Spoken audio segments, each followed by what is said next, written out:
বিসমিল্লাহির রহমানির রহিম। এইটা হচ্ছে পাবদা মাছ। এই মাছটা আমি এখন রান্না করব। আপনারা তো পাবদা মাছ ভুনা খেয়েছেন, কিন্তু কখনো কি ভেন্ডি দিয়ে খেয়েছেন? এই বাজার থেকে টাটকা আধা কেজি ভেন্ডি কিনে আনা হয়েছে। এই ভেন্ডিগুলো আমি কেটে ধুয়ে পরিষ্কার করে এই পাবদা মাছ দিয়ে রান্না করব।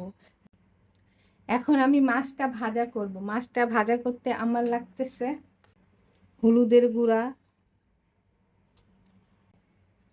মরিচের গুঁড়া, আর লাগতেছে লবণ।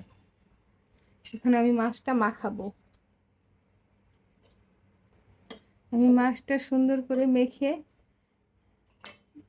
নিলাম। আমার তেলটা গরম হয়ে গেছে। এখন যে মাছটা আমি মেখে রেখেছি সেটা এখন ছেড়ে দিব।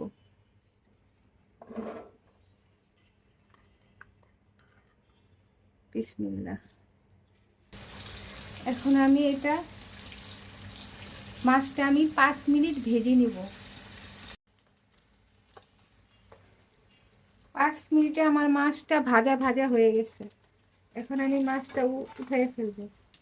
হয়ে গেছে আমার পাবদা মাছ ভাজা।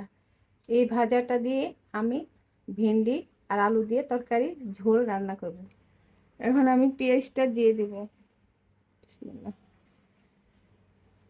আমার পেঁয়াজটা ভাজা ভাজা হয়ে গেছে। আমি 2 মিনিট এটা ভেজে নিয়েছি। এখন আমি আদা রসুন দিব। এই আদা রসুনের পেস্ট। আমি লবণটাও দিয়ে দেব।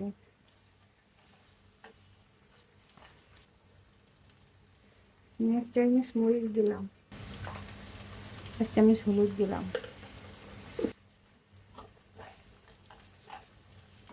আমি মশলাটা তেলে ভাজা ভাজা করে নিয়েছি। এখন আমি যে কিউট করে ভেন্ডি আর আলু কেটে রেখেছিলাম সেটা দিয়ে দেব। আমি টমেটো আর কাঁচামরিচটাও দিয়ে দিলাম। আমি কোনো পানি দিব না। এই তেলেই আর টমেটোর পানি উঠে সবজিটা ভাজা ভাজা হয়ে যাবে। আমি এখন এটা 5 মিনিট কষাতে দিলাম। যে তেলটা আছে এটাই সিদ্ধ হয়ে যাবে। 5 মিনিটে কষানো হয়ে যাবে, ভাজা ভাজা হয়ে যাবে। এখন আমি এটা ঢেকে 5 মিনিট এটা সিদ্ধ করব। 5 মিনিট পর আমি ঢাকনাটা উঠিয়ে দিলাম, কিন্তু আমার টমেটোর পানিতে ভেন্ডি আর আলুটা সিদ্ধ হয়ে গেছে। এখন আমি গরম পানিটা দিয়ে দেব। আমি যে পাবদা মাছটা রেখেছিলাম সেটা আমি দিয়ে দিলাম।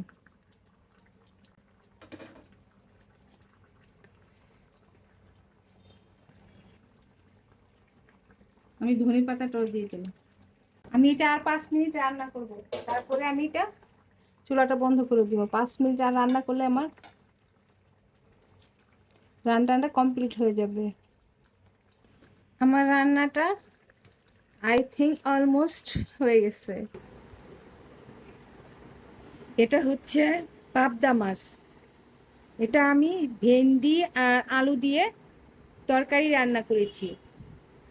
এই মাছটা খেতে খুবই মজা।